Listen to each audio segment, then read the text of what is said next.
안녕하십니까. 네. 하나님 나라 관점에서 성경을 나누고 있는 홍창한 목사입니다. 오늘은 히브리서 세 번째 시간으로 히브리서 2장 1절에서 18절의 말씀을 같이 나누고자 합니다. 지금 히브리 공동체는 거의 2세대들로 좀 이루어진 그런 헬라파 유대인들로 거의 주축이 된 그런 공동체였습니다. 그들은 계속되는 핍박과 어려움 속에서, 그리고 유대인들의 그런 어떤 유혹 속에서 그 공동체가 많이 와해되거나 그리고 하나님 나라를 이루어 가려고 하는 그 공동체의 열정이 많이 식어지고 있었고, 편안하고 안락한 그런 삶으로 살아가기를 원하는 그런 공동체로서 연약된 약한 모습으로 변질되어 있었습니다.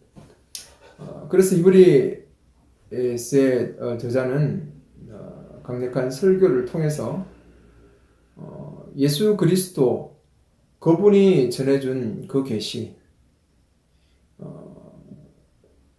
이미 헬라파 유대인들이 배웠던 그런 율법과는 차원이 다른 그런 예수 그리스도의 그 계시와 특별히 예수 그리스도가 메시아로서 그분의 중보자 되시고 새로운 언약을 성취하시고 여신 그 분으로서 그 새로운 새 언약을 정말 붙들고 살아가야 됨에 대해서 좀 더 강력하게 이야기하고 있습니다.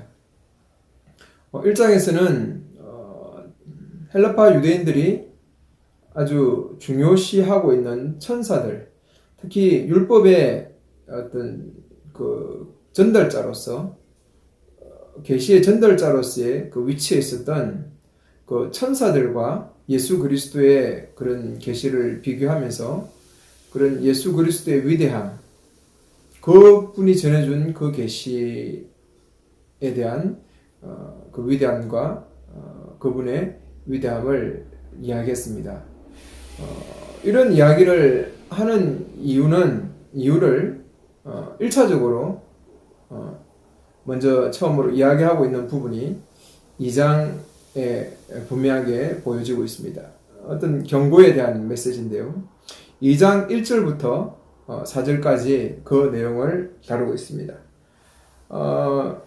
여기서 보면 4절은 그러므로 라고 시작하고 있습니다. 그러므로 라고 하는 것은 그 앞에 있는 내용들을 다 받고 있는 것이죠. 그러니까 천사들과 비교해서 예수님이 전해준, 예수님이 계시해준 마지막으로 전해준 완전한 계시죠. 그 계시에 대한 부분에 대한 것을 받으면서 이제 이 부분들을 너희들이 어떻게 해야 되느냐라는 부분들로 이야기하고 있습니다. 아들이신 그리스도가 천사들보다 우월한 존재이기 때문에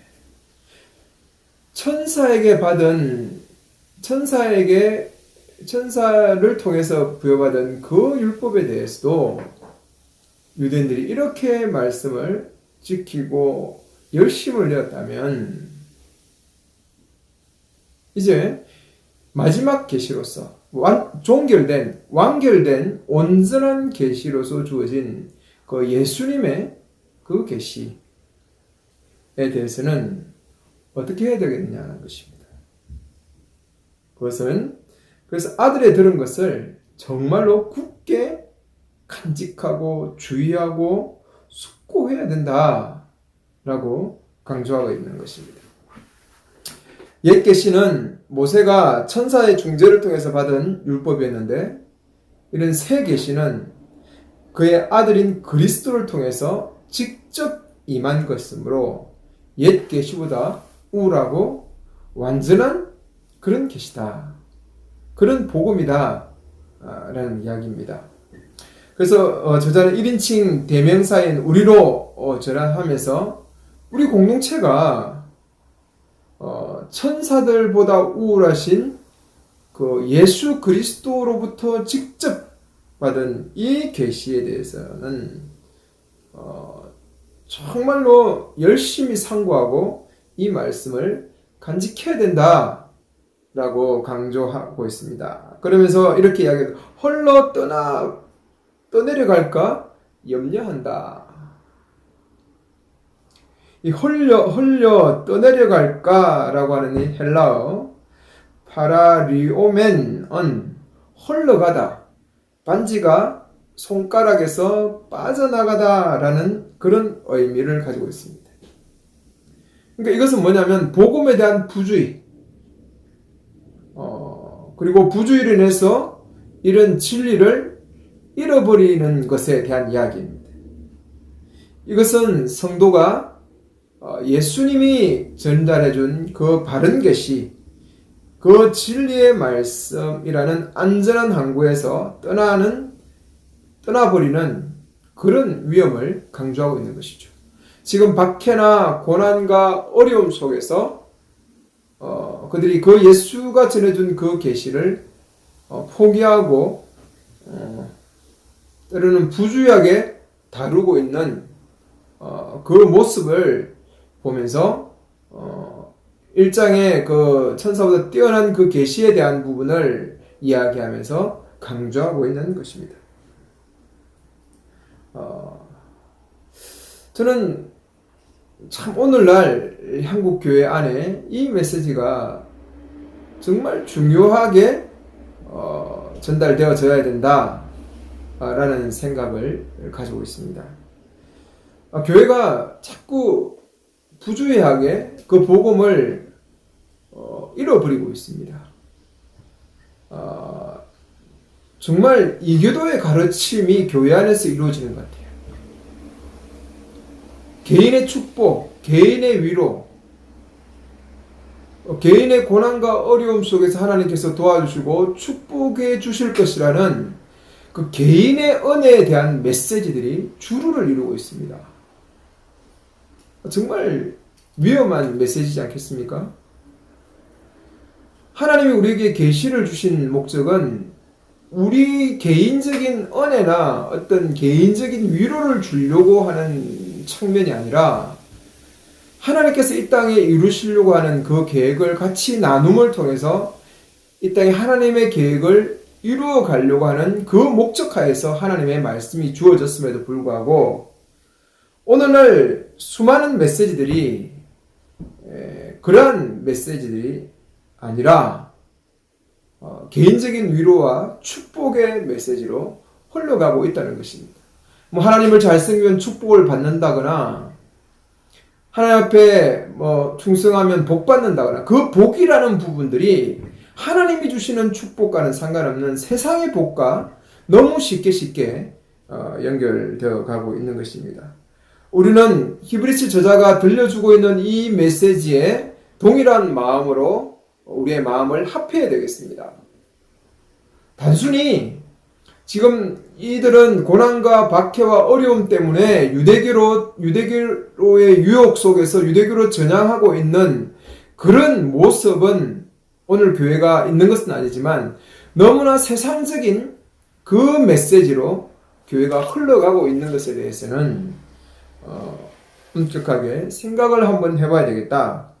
여러분, 우리가 성경을 좀 더 바르게 보려고 하고 성경을 좀 제대로 보려고 하는 그런 노력들이 정말 필요하지 않는가라는 생각을 듭니다. 요즘 시대만큼 하나님의 계시를 무시하고 그 계시의 의미를 찬찬히 뜯어보거나 그 계시를 깊이 묵상하면서 생각하는 그런 나눔들이 줄어진 시대. 오히려 뭔가 뜨겁고 기도하고 뭔가 영적인 어떤 그런 능력과 찬양의 그런 어떤 정적인 감성적인 부분에는 자꾸 우리의 신앙을 몰고 가려고 하는 것은 정말 위험한 처사다. 하나님의 이 계시에서 흘려보낼까? 무심히 이 말씀을 무심히 대할까? 두렵다라는 부분에 대한 그래서 너희들이 오히려 고난을 참지 못하고 인내하지 못하고 유대교로 돌아가려고 하는 이 하나님 나라를 이루어가는 이 종말론적인 하나님 나라의 그 운동에 새 언약 이 운동에서 멀어져 가는 것에 대해서 저자는 우리라는 표현을 쓰면서 이 공동체가 동일한 이 공동체가 고민해야 될 것에 대한 이야기를 합니다. 그러면서 2절 3절에 천사들의 이 말씀을 제대로 듣지 못하고 흘려버렸을 때 범죄와 순종치 않음으로 공변된 보응을 받았는데 우리가 이같이 예수 그리스도가 전해주신 이 말씀을 정말 등한히 여긴다면 어찌 우리에게도 동일한 게 더 큰 그런 보응이 있지 않겠느냐 라는 부분을 이야기한 겁니다. 이것은 랍비적인 해석인데요. 더 작은 것에서 더 큰 것으로 논정하는 방식입니다. 그러니까 뭡니까? 더 작은 것은 옛 언약 하에서도 이런 벌을 받았다. 더 큰 것은 그러면 이제 우리가 마지막 그 말씀을 예수로부터 받았던 이 말씀을 소홀히 여긴다면 어떻게 하느냐라는 식의 논정으로 나아가는 것입니다. 그러니까 예전에 작은 이 벌, 작은 것이 나쁘다라는 의미보다 이 작은 것에도 이런 벌을 받았다면 더 큰 마지막 종말로 완전한 계시로 주어진 이 예수의 계시를 하나님의 바른 진리를 무시할 때 어떤 일이 일어나겠느냐 라는 부분을 강조하는 것입니다. 여기서 등한히 여긴다 라고 번역된 아멜레산테스는 조건적인 의미로 적절하게 번역된 분사입니다.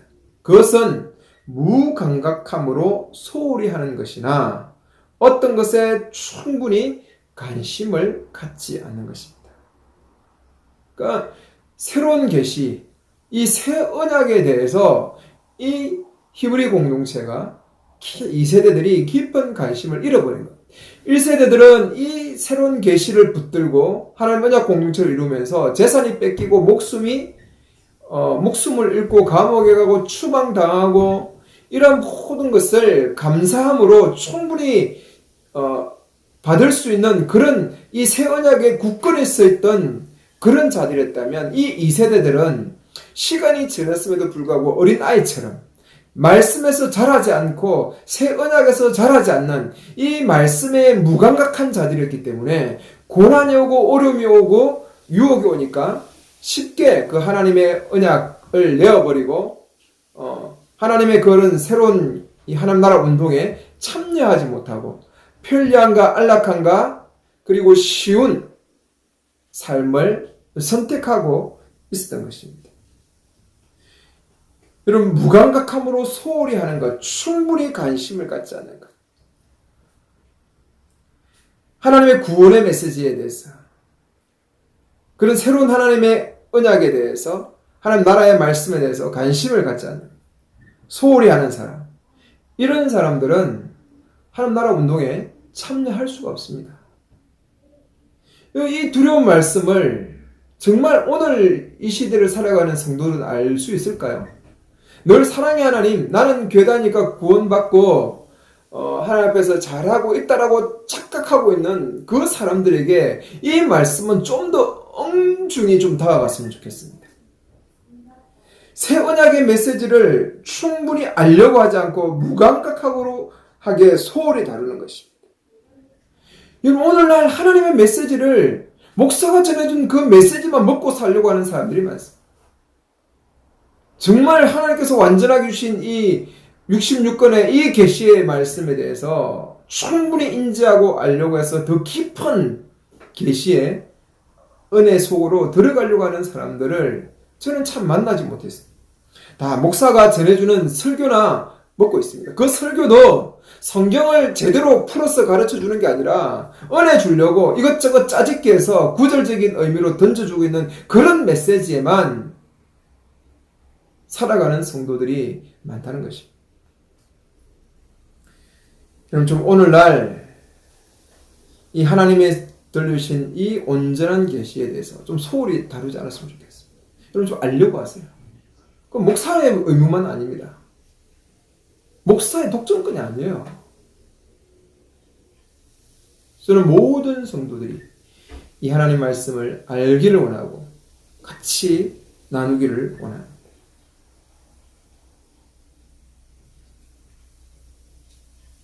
그러면서 이 아들에게 주어진 이 메시지가 이미 우리에게 확정된 메시지라고 말합니다. 무슨 이야기입니까? 충분히 너희들이 인지하고 이것이 바른 말씀이었다 라는 부분을 확정했던 것입니다. 그래서 4절에 하나님도 표적과 기적과 여러 가지 능력과 및 자기의 뜻을 따라 성령으로 나누신 것으로 저희와 함께 확정하셨느니라.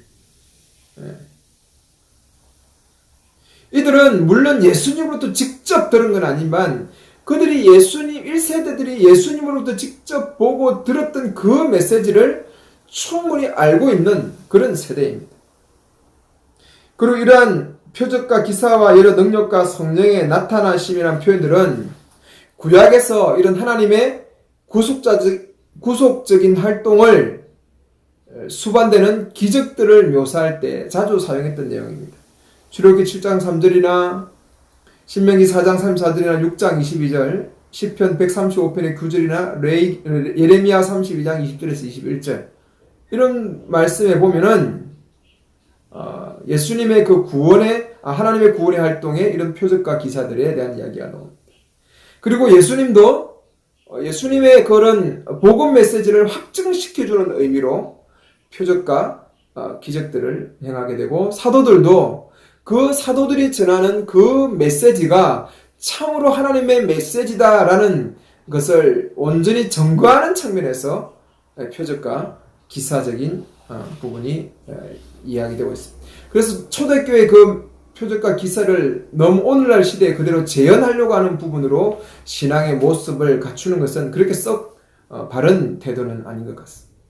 하나님의 계시의 확실성, 예수 그리스도로 말미암아 주어진 이 계시의 확실성을 이미 너희들에게 확증시켜 주었고 이미 이 공동체가 그런 부분들을 분명하게 가지고 있다는 것입니다. 그럼에도 불구하고 너희들이 이 말씀을 상고하고 이 말씀을 흘려보내거나 그리고 정말로 이것을 등한히 여긴다면 이 하나님의 계시의 말씀을 등한히 여긴다면 엄청난 보응이 따를 것이다 라는 그 부분을 경고해 주고 있습니다.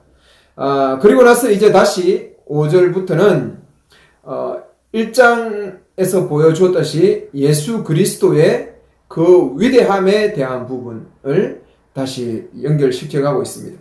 오늘 2장 5절에서 9절에 있는 그 내용은 예수님의 위대한 부분을 이야기하는 동시에 이제는 그 높은 신분에 대한 측면이 아니라 예수님의 낮아지심, 우리와 형제가 되심, 우리 인류의 대표가 되심으로 우리 인간이 가졌던 시험과 고난을 충분히 가지시고 성육신하시고 그분의 십자가에 죽으심으로 우리와 같이 되신 그 부분에 대한 이야기를 다루어 주고 있습니다. 그럼을 통해서 예수가 이런 천사들과는 엄연히 다른 우리 인류의 진정한 대표자요, 진정한 계시자다라는 사실을 강조하고 있습니다. 여기서 오늘 이 예수님의 낮아지심과 그런 또한 그 순환과 영광을 이야기하는 그 내용을 이야기하기 위해서 이 히브리서자는 시편 8편에서 8편 4절에서 6절의 내용을 그대로 인용하고 있습니다. 시편 8편은 본래 우주의 주권이신 하나님을 찬양하는 내용입니다. 그분께서 인간에게 만물을 다스리는 특권을 주셨고 인간은 하나님보다 조금 못한 존재다 라는 그 내용에 있는 본문을 그대로 가지고 오면서 조금 다른 측면에서 해석을 가합니다. 여기서 조금이라는 70인역에 따라서 조금이라는 이 부분이 잠시라는 부분으로 기술되고 있습니다. 그리고 히브리 본문에 하나님이라는 부분이 70인역에 따라서는 천사들로 기술되고 있습니다. 따라서 히브리 본문에 이르면 천사들보다 조금 못하게 되시는 것은 영광과 존귀에 앞서서 일시적인 그런 시간에 대한 의미를 부각시키는 것입니다. 그래서 시편 8편 4절에서 인자에 대한 부분은 인간에 대한 그런 총칭인데에 비하여서 히브리스에서 인자는 그리스도로 묘사하고 있습니다. 물론 그리스도는 우리 인류의 대표이기 때문에 이 부분이 그렇게 해서 다르게 해석될 여지는 없는 것 같습니다. 그래서 이 시편 8편 4절에서 16절의 말씀을 인용해 가면서 예수님이 잠시 낮아지신 것에 대한 이야기를 하고 있는 것입니다. 시편 110편에서 1절은 하나님께서 오른편에 앉으시고 위에 앉으신 부분에 대한 이야기를 했다면 오늘 시편에 있는 이 내용은 좀 더 낮은 지위, 그러니까 천사들보다 낮은 지위라는 어떤 그런 측면보다 예수님께서 이 땅에 성육신하신 이 부분을 이야기하고 있는 것입니다.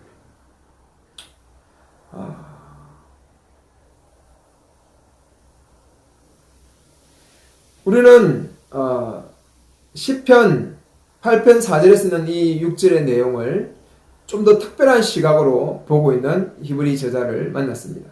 예수님께서 잠시 동안 천사들보다 낮아지신 것은 그분의 성육신과 죽음의 고난을 이야기하는 것입니다.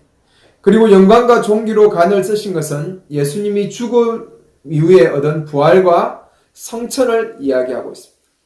예수님은 사단의 머리를 박살내시고 하나님 우편에 앉아 계시지만 예수님의 최종적인 승리는 또한 최후의 그 심판에 온전히 이루어질 것입니다. 그래서 시편 4편에서 6절을 인용한 저자는 아들의 성육신, 과거, 그리고 성기하심, 현재, 최종적인 승리에 대한 미래에 걸친 이런 세 단계를 포괄적으로 서술하고 있는 것입니다. 그런데 더 놀라운 사실은 시편 8편의 본래 주제에서 보여진 것은 인간에 주어진 그런 영광스러운 지혜였는데 히브리서 저자는 예수님께서 인간의 대표로 그 일을 이루신 것이다 라고 말하고 있는 것이죠. 정말 이것이 감격되고 감사되는 것은 그분의 영광은 그분을 위한 것이 아니라 오늘 이 로마에 있는 작은 유대인 그리스도, 이 헬라파 그리스도인 공동체를 위한 것이다 라고 이야기하는 것이고, 이 말씀은 오늘 우리 교회의 영광이라고 볼 수 있는 것입니다. 시편의 놀라운 궁극적인 비전은 예수를 통해서 어떻게 이런 예수의 그 지위가, 그 예수의 영광, 고난과 영광이 우리에게 주어지는가 라는 부분을 10절에서 18절에 걸쳐서 이야기하고 있습니다. 그래서 히브리 저자는 시편 8편의 인용을 통해서 예수님의 낮아지시고 높아지신 인간 예수에 대한 직접적인 관심으로 이끌어가고 있습니다. 예수님께서 잠시 동안 천사들보다 못하게 됐을지라도 그런 하나님의 은혜에 의해 그는 모든 사람을 위한 죽음을 맛볼 수 있도록 죽음의 고난을 받으심으로 인해서 영광과 존귀로 간을 씌우신 것입니다. 예수님의 고난과 죽음에 대한 언급은 예수님의 성육신과 그분의 인류의 대표로서의 구속을 상기시키고 있습니다. 그분의 죽으심은 하나님의 백성들을 이 땅에 하늘의 영역으로 이동하여서 아들에게 이렇게 합세할 수 있도록 아들과 같이 될 수 있는 은혜를 주신 것입니다. 하나님의 백성들은 새 언약의 백성들로서 그 아들의 죽음과 아들의 높아지심과 같은 그런 처지에 놓여 있게 되었다라는 부분을 강조하고 있습니다. 아버지 하나님과 함께 계셨던 예수님은 낮아지셔서 인간 세계로 오셔서 인간의 대표가 되셨습니다. 인간됨의 온전하고 진실한 실체, 구속받은 공동체와 온전한 연합을 이루셨습니다. 인류의 대표가 되신 것입니다. 하나님의 아들과 하나님의 상속자들의 유대는 그리스도의 죽음의 은혜에 기인하는 것입니다. 그 연합에 대한 것을 히브리서 저자는 백성들을 거룩하게 하신 분과 거룩하게 된 사람들이 동일한 가족에 속했다라고 이야기합니다. 11절에 그 내용을 이야기하고 있죠. 거룩하게 하시는 자와 거룩하게 함을 입은 자들이 다 하나에서 난지라 그러므로 형제라고 부르기를 부끄러워하냐 하셨다. 예수 그리스도의 그 낮아지심은 우리 공동체와 동일한 형제가 되기 위한 부분이다. 같은 영광을 누리기 위한 것이다. 시편과 이사야의 인용 목록으로 증가하고 있습니다. 그는 하나님의 백성된 청중을 형제들이라고 부르는 것을 부끄러워하지 않으셨다. 그 증거로서 시편 22편 22절의 말씀. 이 말씀은 예수께서 고뇌의 말씀으로 십자가에서 하신 것입니다. 나의 하나님 어찌하여 나를 버리셨나이까. 7절에서 8절에 사람들은 그가 하나님께 의탁하니 구원하실 걸 십자가에 죽어있던 종교 지도자들은 이런 조롱의 말들을 던졌습니다. 그때 이 조롱받는 의로운 자를 발견하고 있다. 그래서 16절과 18절은 특히 의로운 자의 손과 발이 찔림을 당했다. 그 뼈의 온전함 그리고 그 옷의 제비를 뽑아 나누는 것을 언급하고 있습니다. 이렇듯이 그리스도의 십자가의 고난을 둘러싼 사건과 생생한 평행을 이루는 22편은 구원을 이룬 의로운 자의 간청입니다. 이 시편은 예수님께서 십자가상에서 죽음의 고난을 당한 것에 대한 그런 저자의 그 깊은 간신과 폭넓은 간신과 맞아떨어집니다. 그래서 2장 12절에 있는 시편 22절에 이 형제들은 예수가 하나님을 찬양하면서 그 목소리를 높인 신실한 회중들이다 라고 이야기합니다. 이 신실한 회중, 여클레시아스는 형제들과 동일한 의미로 그리스도와 형제로 하나 된 그리스도인들이 하나님을 찬양함을 강조하고 있는 것입니다. 이러한 본문에 대한 의미를 이야기하기 위해서 이 시편 22편을 인용한 것이죠. 그리고 이사야 8장 17절에서 18절의 내용, 내가 그를 의지하리라 라는 이 문맥도 아수르의 위기 앞에 서 있는 선지자의 고백이었습니다. 이에 대해서 이사야가 하나님을 의지했던 것이나 본문에서 그리스도께서 모든 고난받는 하나님의 아들들, 즉 그리스도인과 형제로서 겸손히 하나님을 의지했다라는 이러한 내용들을 이야기하기 위해서 이 본문을 그대로 인용하고 있습니다. 그래서 이 시편 22편과 이사야 8장 17절 18절의 이 내용은 예수님께서 그리스도인과 가족되고 하나된 것, 일체적인 관계를 가지고 있는 것에 대해서 좀 더 함의적인 넓은 의미로서 이렇게 제자가 구약을 끌고 오면서 내용을 연결시키고 있는 것입니다. 이렇게 예수님께서 낮아지셔서 하나님의 백성인, 새로운 백성인 그 교회 그리스도인들과 이렇게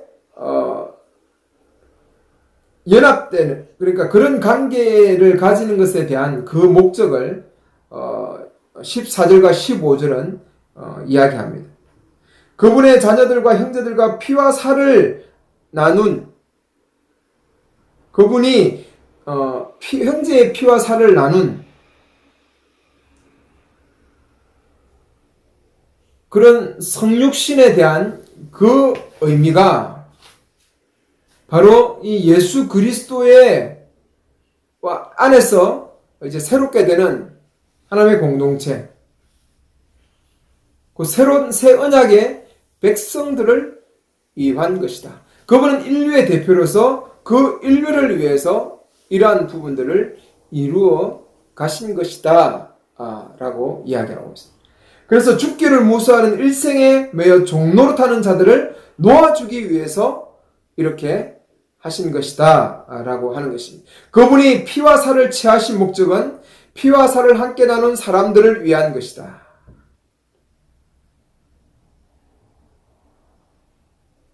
그분은 그분의 성육신과 그런 구속의 은혜에 대한 부분에 있어서 하나님의 언약의 공동체가 그의 목적이지, 천사들이나 피와 살을 나누지 않는 그 천사들은 이런 하나님의 구속에서 구경꾼에 불과합니다. 히브리서 저자가 이야기하려고 하는 그 내용은 바로 예수 그리스도 그분이 낮아지셔서 인간의 대표가 되시고 인간의 그 공동체 안에 주신 그 구속의 은혜를 이 교회 공동체가 동일하게 누리는 것에 대한 이야기입니다. 그래서 2장 17절에 18절은 자비롭고 신실한 대제사장에 대한 이야기를 하고 있습니다. 이 부분은 히브리서의 아주 중심적인 내용입니다. 계속해서 나중에 이 부분은 3장 1절에서부터 4장 16절, 5장 1절에서 10절, 그리고 이제 8장 9장, 10장에 넘어가면서 이 대제사장 되신 부분에 대한 부분이 강조될 것입니다. 그래서 이 17절과 18절은 그 내용을 위해서 지금 이 어느 정도 밑간 작업을 하고 있는 내용입니다. 예수님께서 자비로운 대제사장이다.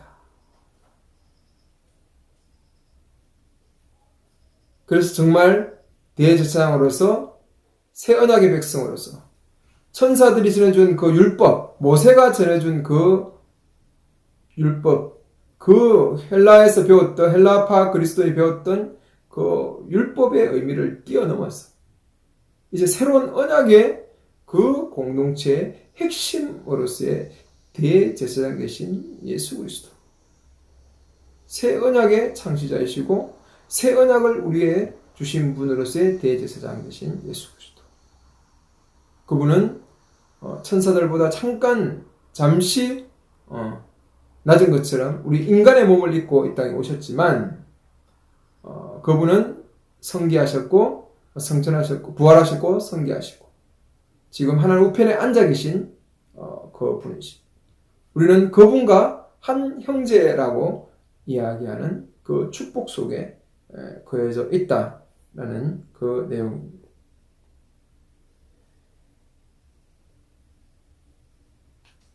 하나님께서 예수님께서 대제사장 되신 것은 바로 우리 인류를 위한, 그 당시 그 1세대에 있는 히브리 공동체 너희들을 위한 것이다 라고 하는 것입니다. 그리고 그분이 동일하게 고난을 받으셨고 동일하게 어려움을 당했기 때문에 동일하게 그 속에 있는 이스라엘 백성들을 충분히 이해하고 충분히 도와주실 수 있는 그런 분이다 라는 것을 강조함으로 오늘 이 2장의 내용을 마치고 있습니다. 그리스도인은 예수님이 낮아지시면 결과적으로 천사들보다 더 뛰어나다. 천사들이 이룰 수 없는 그 계시의 전달자로서 천사들은 계시를 전달한 분이었다면 예수님은 몸소 친히 이 땅에 오시고 경험하셨고 또 우리 인류에게 히브리 그 공동체에게 주신 그 온전한 계시의 말씀을 몸으로 실제로 경험하시고 이루신 분이십니다.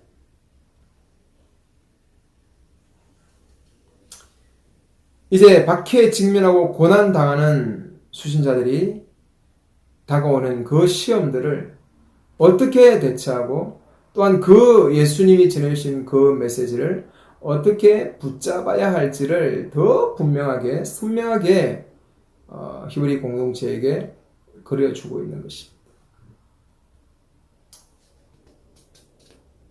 저는 오늘 이 말씀을 보면서 예수님의 그 계시는 온전한 하나님의 나라의 복음의 계시는 그냥 전달된 것이 아닙니다. 천사들에 의해서 그냥 계시로 전달된 그 말씀마저도 그렇게 소중하게 유대인들이 다루고 있는데 그러나 그 정도의 메시지가 아닙니다. 그것은 정말 그분이 하나님이 있음에도 불구하고 이 땅에 성육신하셔서 고난 속에서 천사보다 잠시 낮은 지위를 선택하시면서 그분이 고난과 죽음의 십자가의 죽음을 당하셨습니다. 그리고 그분은 성천하셨고 부활하시고 성천하셔서 하늘 우편에 존귀케 되셨습니다. 이 모든 이 일련의 이 과정은 바로 새로운 계시, 예수 그리스도 안에서 주어진 온전한 새로운 계시입니다. 구약의 율법에 그 연약했던 모든 부분을 성취하시고 완전케 하신 새로운 계시입니다. 온전한 계시입니다.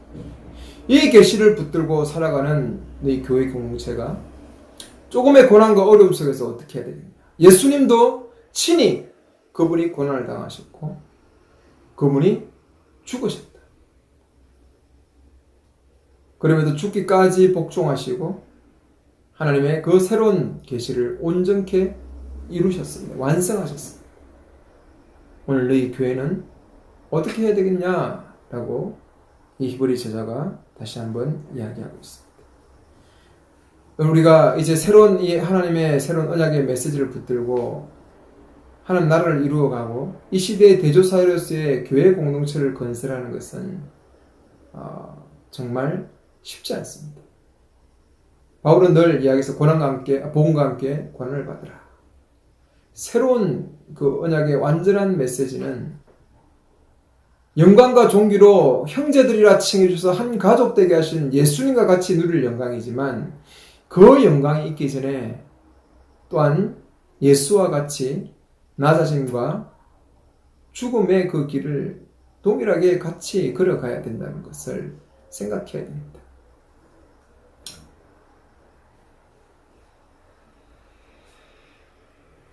하나님 나라를 이루어 갈 때 여러 가지 어려움이 있습니다. 정말 그 하나님 나라를 진짜 이루어 가려고 하면 고난이 있습니다. 지금처럼 편하게 교회 생활하는 것이 아니라 정말 고난이 있습니다. 진짜 말씀대로 살려고 하면, 그래서 바른 말씀대로 하나님의 교회를 이루려고 하면 정말 쉽지 않은 길인 것은 분명합니다. 그렇다고 해서 우리가 예수께로부터 부여받은 이 새로운 언약의 메시지들을 우리가 흘려보내거나 쉽게 생각해서는 안 됩니다. 내가 좀 힘들다고, 내가 좀 어렵다고, 내가 좀 지친다고 해서 이 말씀을 가볍게 여기고 예전처럼 그냥 편안하게 신앙생활을 하거나 그냥 교회 안에서 하듯이 그렇게 형식적으로 신앙생활을 해서는 안 됩니다.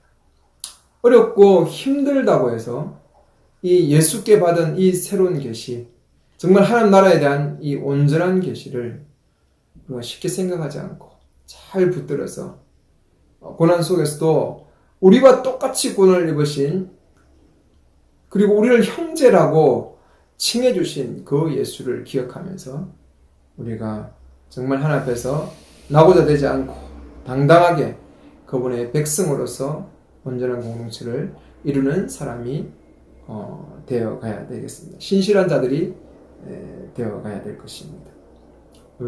정말 오늘 말씀을 깊이 생각하면서 하나님의 계시를 좀 더 바르게 알려고 노력하십시오. 그 메시지를 알려고 좀 힘쓰는 여러분이 되시기 바랍니다.